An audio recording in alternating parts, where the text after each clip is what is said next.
Вдъхновението за рисунката днес дойде от една музикална обложка. Ще започна малко по-назад. Имах интензивна седмица. Далеч от моето студио, моята обител.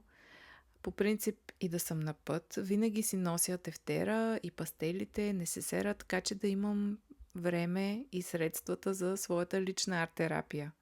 Но този път, макар и с точния багаж, не ми се отвори такава възможност. Случва се, не е казано, че е на живот и смърт да се рисува, но би било хубаво.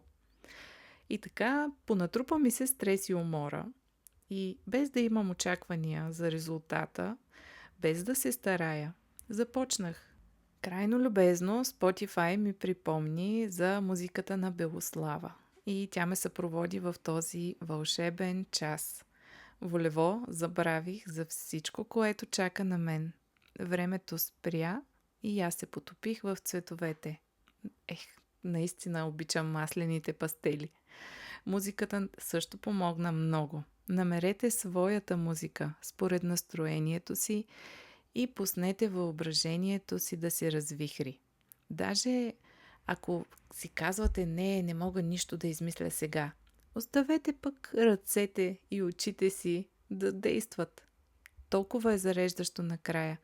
Нямах търпение да споделя това видео на канала си с вас, защото от една дупка буквално излязох на въздух, на слънце в душата си.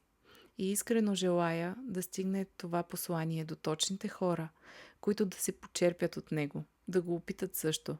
Няма да ме чуете да ви препоръчвам някоя техника, която не съм изпробвала върху себе си, освен ако не е от източник, който дълбоко уважавам. И така, вадете листите и пастелите и не губете време. Порисувайте с мен, пуснете си от начало видеото. А за сега, от мен, чао!